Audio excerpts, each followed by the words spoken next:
மத்தேயு 5வது அதிகாரம். அவர் திரளான ஜனங்களைக் கண்டு மலையின் மேல் ஏறினார். அவர் உட்கார்ந்த பொழுது அவருடைய சீஷர்கள் அவரிடத்தில் வந்தார்கள்.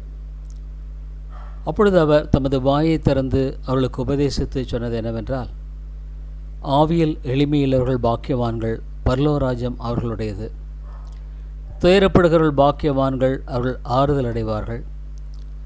சாந்த குணமுள்ளவர்கள் பாக்கியவான்கள், அவர்கள் பூமியை சுதந்திரித்துக் கொள்வார்கள். நீதியின் மேல் பசி தாகமுள்ளவர்கள் பாக்கியவான்கள், அவர்கள் திருப்தி அடைவார்கள். இரக்கமுள்ளவர்கள் பாக்கியவான்கள், அவர்கள் இரக்கம் பெறுவார்கள்.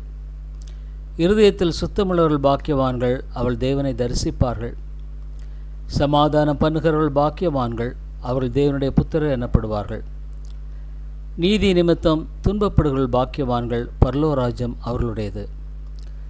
என் நிமித்தம் உங்களை நிந்தித்து துன்பப்படுத்தி பலவித தீமையான மொழிகளையும் உங்கள் பேரில் பொய்யாய் சொல்வார்களானால் பாக்கியவான்களாயிருப்பீர்கள்.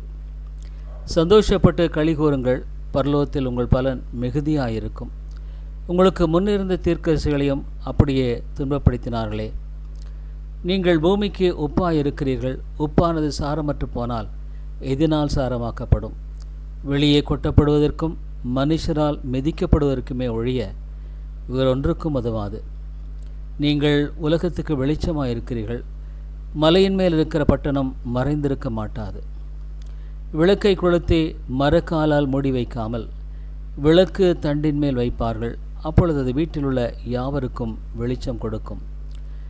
இவ்விதமாய் மனுஷர் உங்கள் நற்கிரிகளை கண்டு பரலோகத்தில் இருக்கிற உங்கள் பிதாவை மகிமைப்படுத்தும்படி உங்கள் வெளிச்சம் அவர்கள் முன்பாக பிரகாசிக்க கடவது.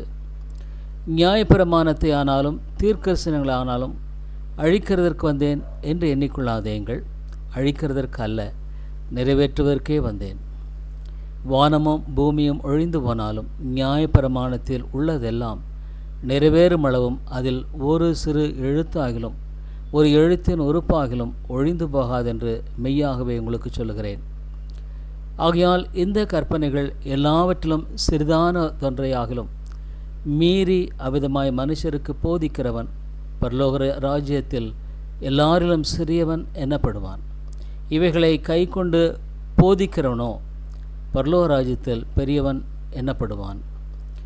வேதபாரகர் பரிசேயர் என்பவருடைய நீதியிலும் உங்கள் நீதி அதிகமாயிராவிட்டால் பரலோக ராஜ்யத்தை பிரவேசிக்க மாட்டீர்கள் என்று உங்களுக்கு சொல்லுகிறேன். கொலை செய்யாதிருப்பாயாக என்பதும் கொலை செய்கிறவன் நியாய தீர்ப்புக்கு ஏதுவாயிருப்பான் என்பதும் பூர்வத்தாருக்கு உரைக்கப்பட்டதென்று கேள்விப்பட்டிருக்கிறீர்கள். நான் உங்களுக்கு சொல்லுகிறேன், தன் சகோதரனை நியாயமில்லாமல் கோபித்துக் கொள்க நியாய தீர்ப்புக்கு ஏதுவாயிருப்பான். தன் சகோதரனை வீண் என்று சொல்லுகிறவன் ஆலோசனை சங்க தீர்ப்புக்கு ஏதுவாயிருப்பான். மூடனே என்று சொல்லுகிறவன் எரி நரகத்துக்கு ஏதுவாயிருப்பான்.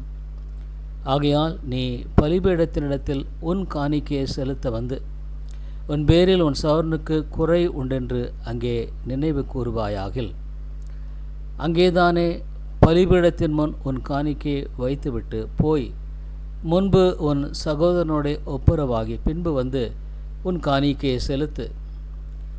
எதிராளி உன்னை நியாயாதிபதியினிடத்தில் ஒப்புக்கொடாமலும் நியாயாதிபதி உன்னை சேவகனிடத்தில் ஒப்புக்கொடாமலும் நீ சிறைச்சாலையில் வைக்கப்படாமலும் இருக்கும்படியாக நீ உன் எதிராளியோடு வழியில் இருக்கும்போதே சீக்கிரமாய் அவனோடே நல்மனம் பொருந்தாவிட்டால் நீ ஒரு காசும் குறைவின்றி கொடுத்து தீரும் மட்டும் அவ்விடத்திலிருந்து புறப்பட மாட்டாய் என்று மெய்யாகவே உனக்கு சொல்லுகிறேன்.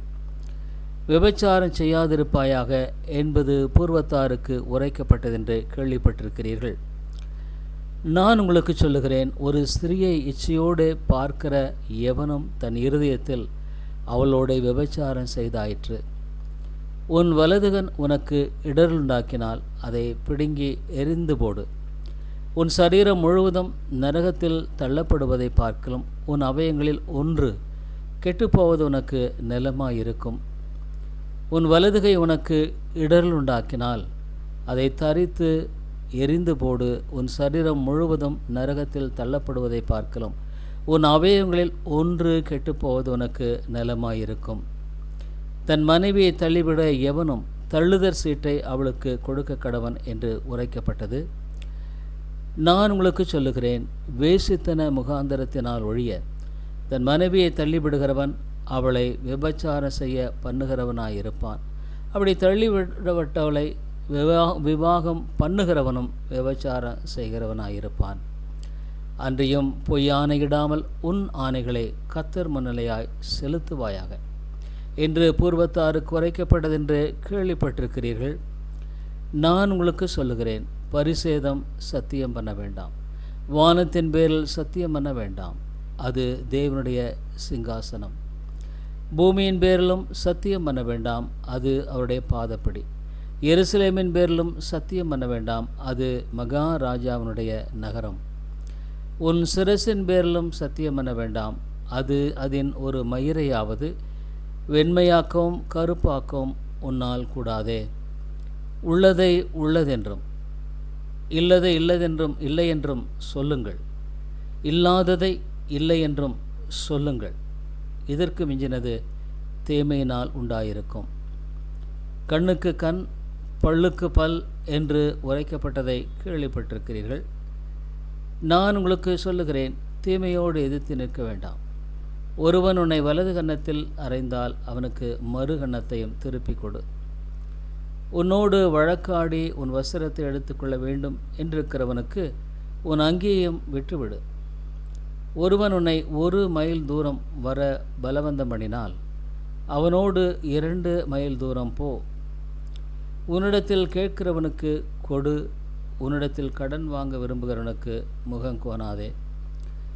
உனக்கு அடுத்தவனை சிநேகித்து உன் சத்துருவை பகைப்பாயாக என்று சொல்லப்பட்டதை கேள்விப்பட்டிருக்கிறீர்கள்.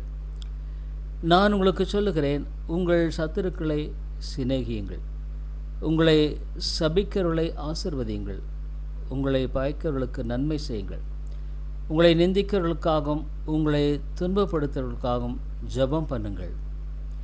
இப்படி செய்வதனால் நீங்கள் பரலோகத்திலிருக்கிற உங்கள் பிதாவுக்கு புத்திரராயிருப்பீர்கள்.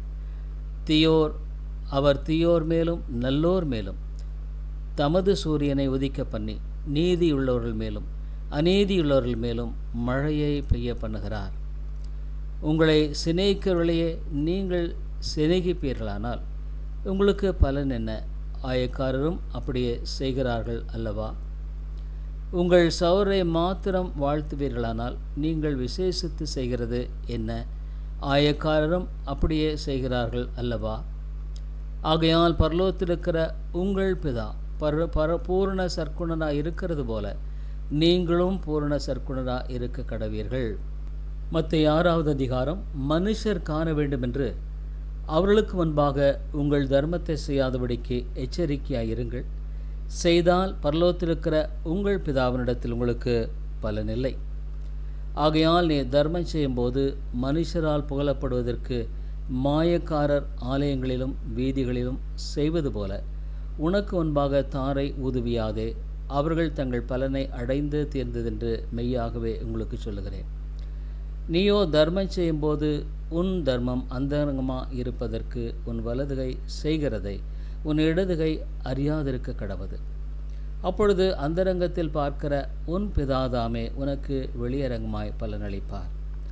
அன்றையும் நீ ஜெபம் பண்ணும்போது மாயக்காரரை போல் இருக்க வேண்டாம். மனுஷர் காணும்படியாக அவர்கள் ஜெப ஆலயங்களிலும் வீதிகளின் சந்திகளிலும் நின்று ஜெபம் பண்ண விரும்புகிறார்கள். அவர்கள் தங்கள் பலனை அடைந்து தீர்ந்ததென்று மெய்யாகவே உங்களுக்கு சொல்லுகிறேன்.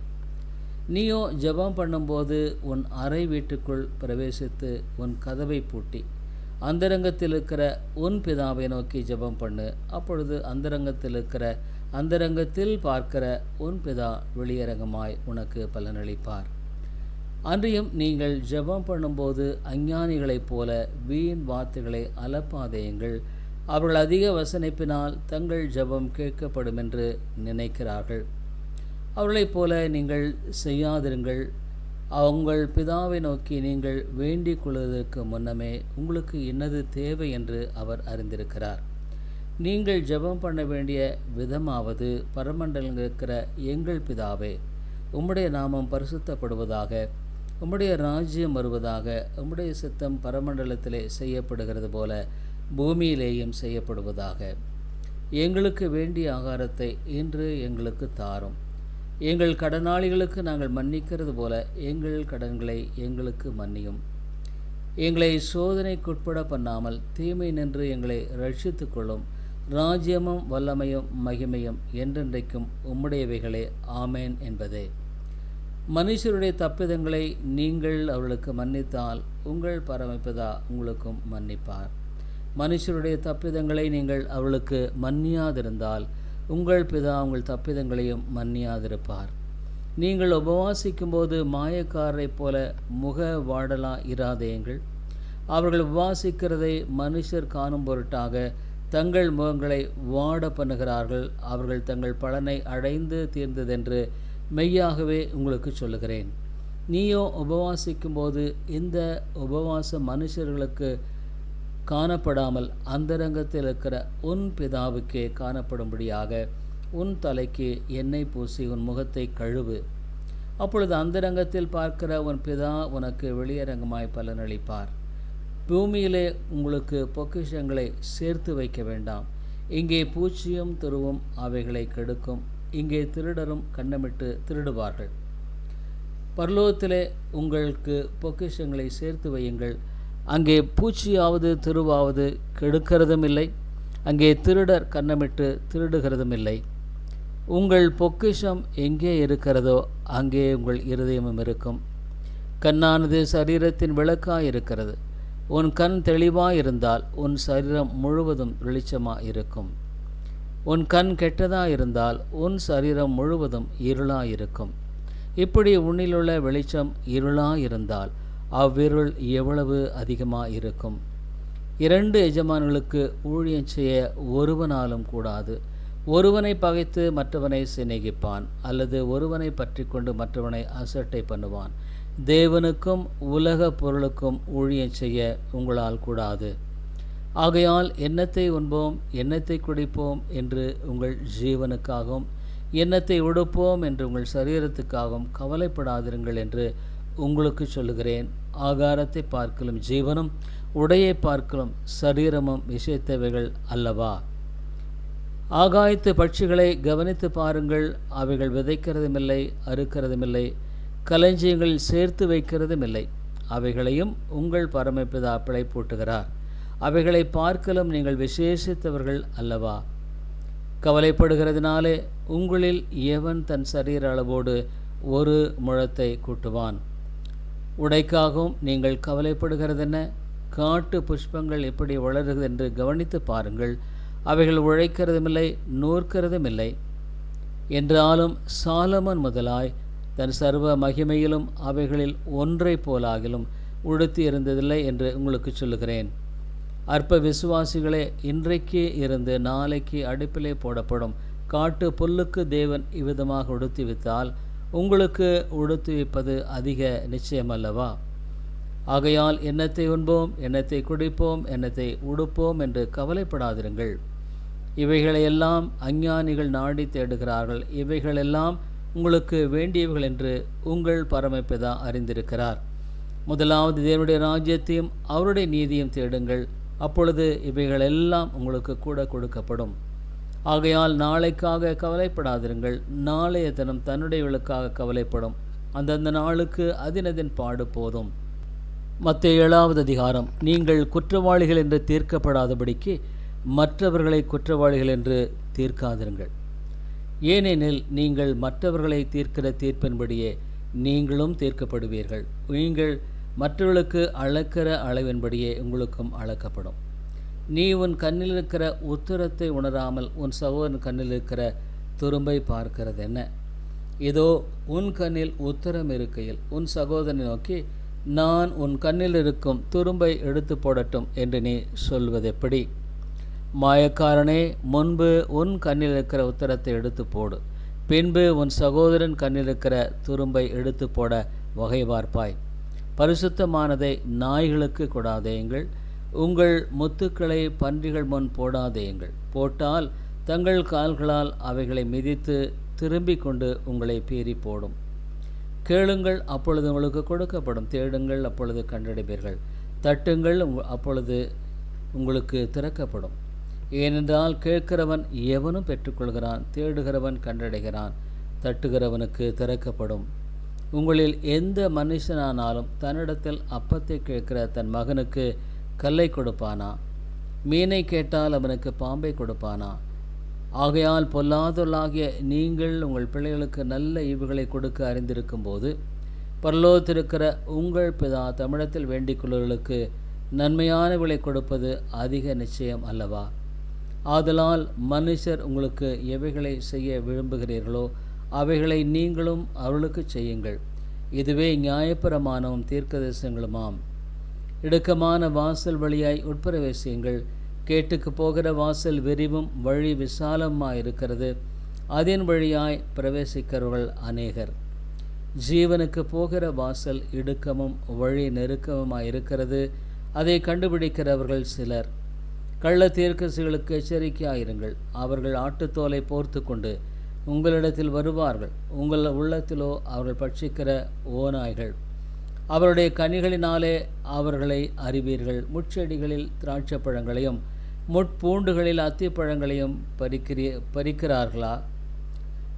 அப்படியே நல்ல மரமெல்லாம் நல்ல கனிகளை கொடுக்கும், கெட்ட மரமோ கெட்ட கனிகளை கொடுக்கும்.